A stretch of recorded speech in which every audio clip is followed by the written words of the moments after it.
The gift excerpt. Priti sensed a change in Arun's tone and attitude towards her, and she learnt that she was no more the first priority of Arun's life.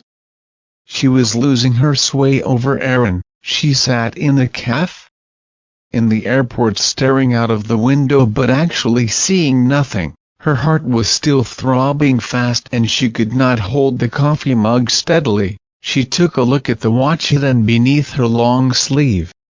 In another 3 hours, she would be flying off to Kolkata and from there to Bagdogra in the North Bengal and from there to a secret destination towards the hills in the north. She still relived every moment of yesterday night and an internal shuddering dazed her, but the extreme fear emboldened her also.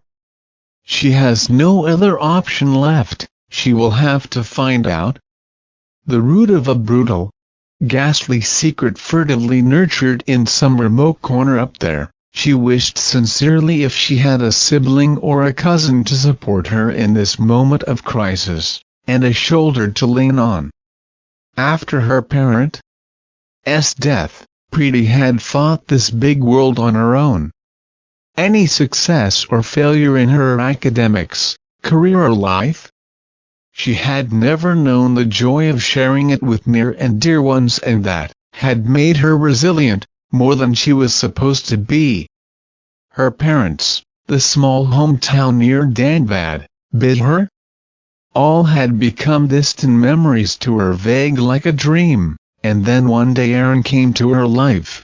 Arun, the philosophical type student of Delhi University, brought the freshness of rain and cloud in her dry Delhi life. She clung to him like a thirsty soul does to a pitch of water. They started living together in a small Connaught Place apartment and nothing seemed to be missing in their small world. But family ties seemed not to be meant for Priti. She could never imagine that Arun would accept the post of biotechnologist in a Sikkim-based pharmaceutical company and planned to leave Delhi. She had moved forward in her life from a small town to the capital city to urbanize her life, and there was Arun, trying to drag her back to those gloomy days of her childhood clouded by the smoke of dung cakes burning on the mute oven. When she argued and persuaded Arun to take some other biotechnologist job in the any metro city, Arun seemed to be astonished at her irrational reluctance in leaving Delhi. He said, "Priti, being brought up in a city where I could never see the Milky Way in the night sky, I have always dreamed to live in a place far away from this madding crowd, noise and dust. Now that I have got a chance to live a better life in a hill town, a small cottage, a balcony looking at the white peaks, fresh air, easy, simple lifestyle, I can't let it go," Priti had violently retorted. "You have no idea how easy life is there. Your fantasies about small hill town will be swept away by cruel reality.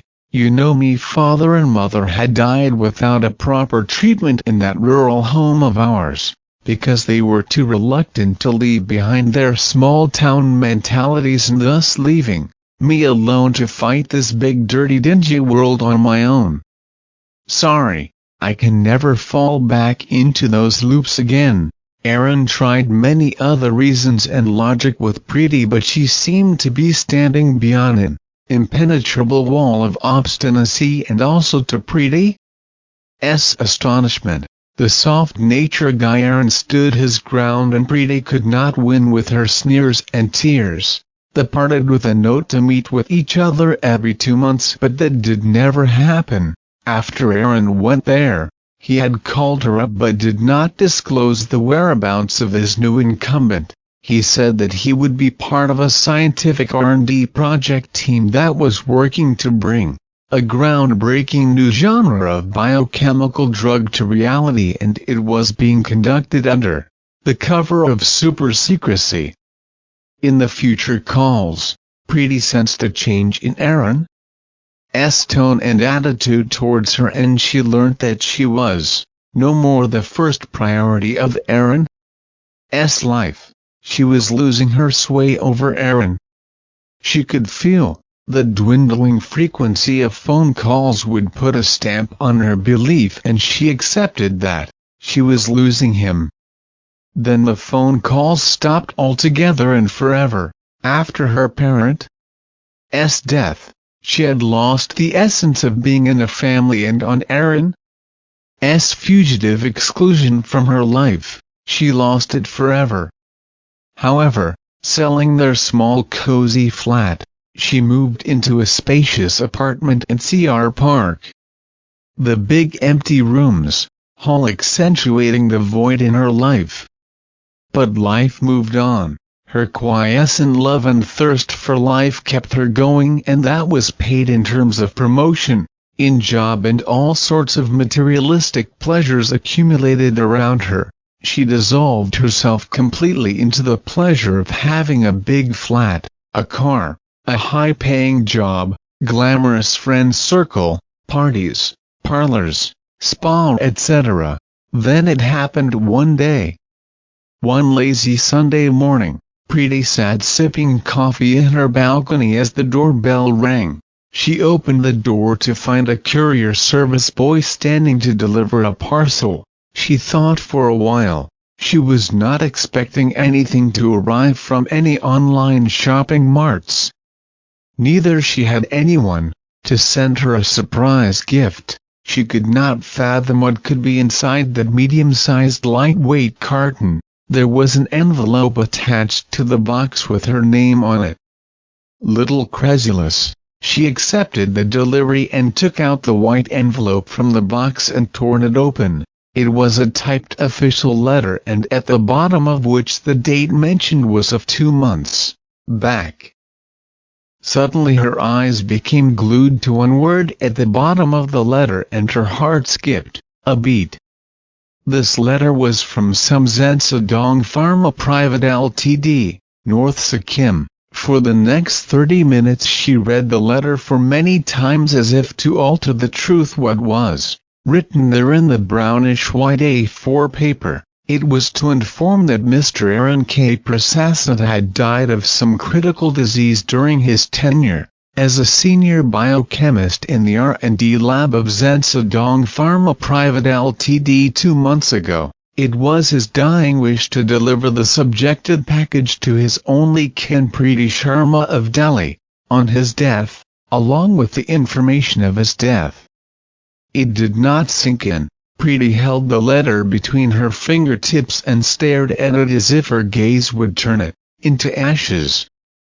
How long she was there like that she could not remember, but the sound of calling bell woke her up. She went up and opened the door to let in her maid, and again came back to the sofa where she was sitting. She tried to understand her present state of mind. No tears ran down her cheek. It was burning in an overwhelming anger. So it happened again. Her parents, Arun, all cheated her. Unlike her parents, Arun was never removed to an obscurity in her mind, but something had changed in the 3 long years of estrangement. The cord of emotion had snapped in, and the feeling of love and fondness was replaced by a sense of betrayal and decadence. Arun was selfish, and so he had left her for the perusal of his own pleasures and never looked back at her and burnt the bridge he had gone through. And now that he is dead, she could never languish her anger, take the revenge on the man who had dumped her into a painful self-banishment. After a day or two, finally Priti gathered herself. She was somber but composed. She took out a knife to tear open the parcel to see Arun's dying gift to her. After removing the 3 layers of packing, finally an opaque plastic box came out with strange nodules protruding out of its surface. There was a metal lid on its surface which instantly clicked open on Priti's touch. A small leafy shrub popped out its head. It was planted in an enclosed cube-shaped container, and an unknown smell wafted into the room as she opened it. How did this plant survive green after being packed for 2 months? Priti wondered, and then she speculated about the possibility of some medicinal property of this strange container that carried the plant. So this was the gift Arun took pains to send to me. What does this signify? The missing green in my life trapped in this concrete world? Or does this plant has some biochemical extraordinary medicinal property that Arun expected me to discover? Priti fumed, and for an instant Priti thought of throwing it away, but as the soft leafy branches of the shrub brushed off her fingers, a sudden surge of emotion took over her. After all these years, those happy feathery days with Arun rushed back to her.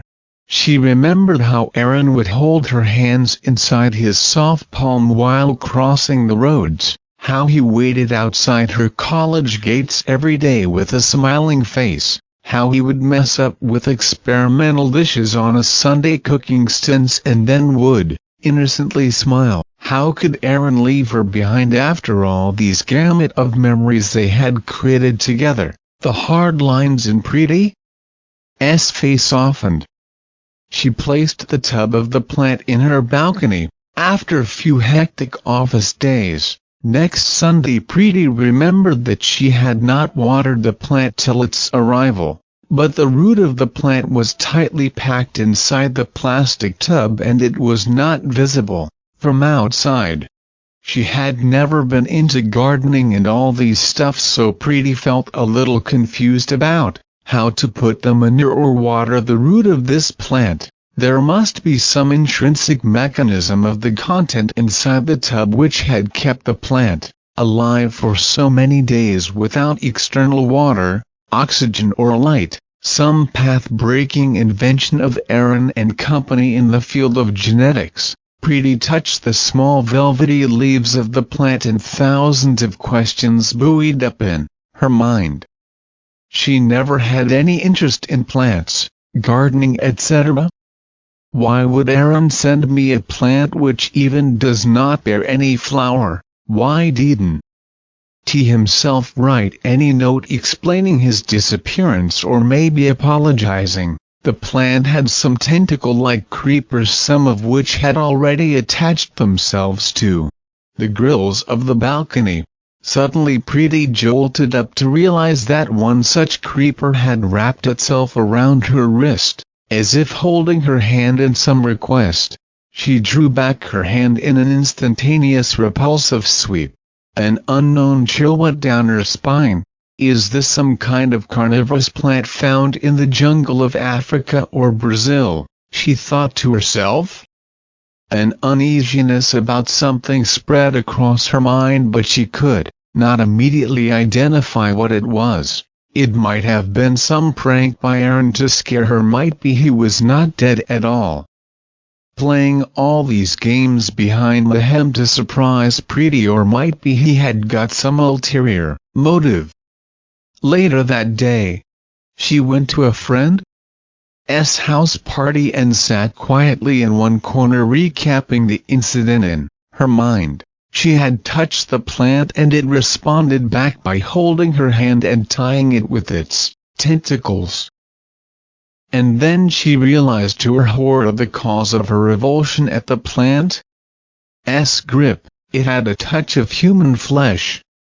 Priti could not share this incident with any of her friends.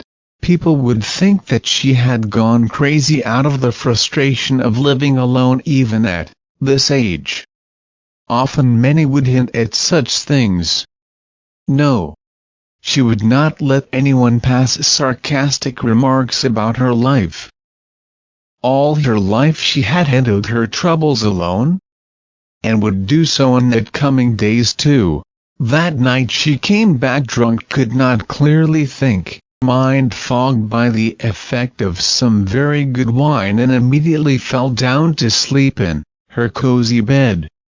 She was evidently dreaming. Standing on the balcony of a small white cottage, she was looking at the white peaks in front of her. In spite of the chilled mountain air, she was sweating profusely. Below the balcony was a bottomless pit. Then Arun came out into the balcony from a door behind her. He pressed his hand in her forehead. "Why are you sweating so much, honey?" he said. Priti felt a cold touch in her head and looked into his eyes. The lifeless eyes of a dead fish. Suddenly Arun grimaced his face and it contorted into a demoniac visage. Arun now put his hand around her neck and increased the pressure. Priti tried to yell. "What are you doing, Arun? Why?" But her voice was choking as her lungs were sucked out of air. Priti jumped up on her bed.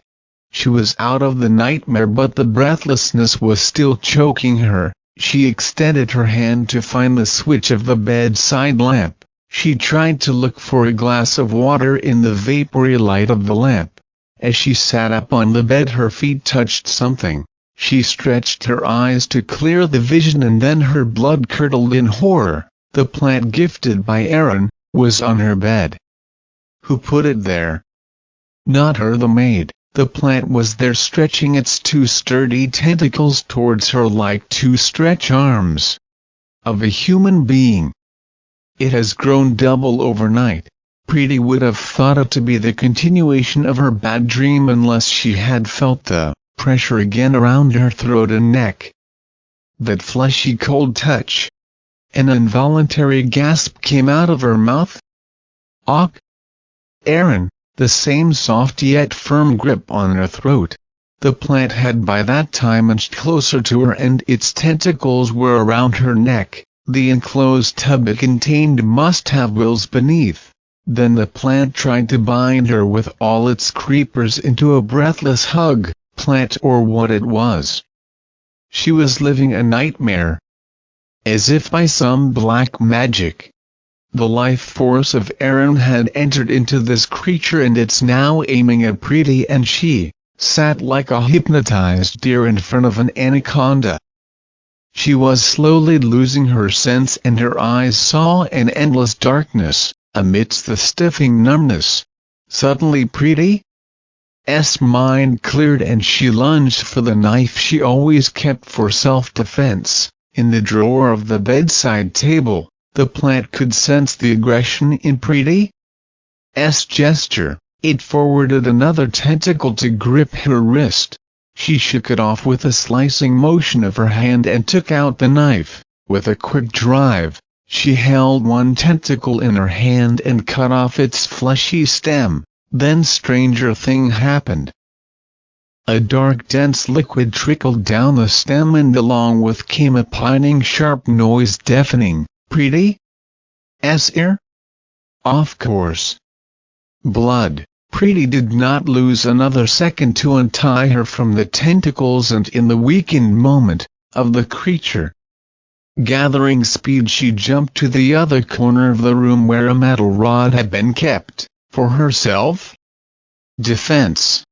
The plant had bent down as if in an effort to minimize the pain from the cut.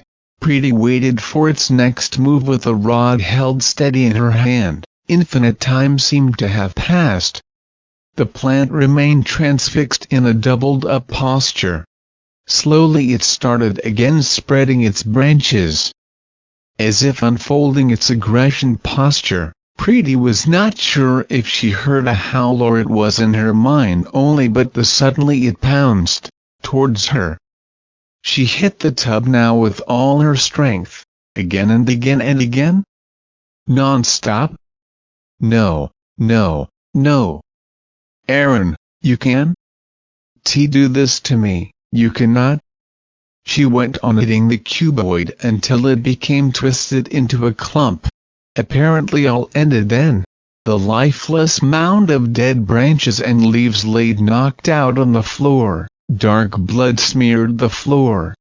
The force of attack had separated the plant from the tub, which had creaked open. Something red and dark was there inside it. Priti hit it once again to break the tub completely, and the thing inside came out, aghast with extreme shock and tiredness. Priti took the stuff in her hand. In spite of never having any interest in biology, Priti recognized what it was and looked up in shock. The curvy shape of a human heart stood out clearly on her palm. It was pulsating faintly, and then after 23 beats, it stopped completely. Thank you for watching.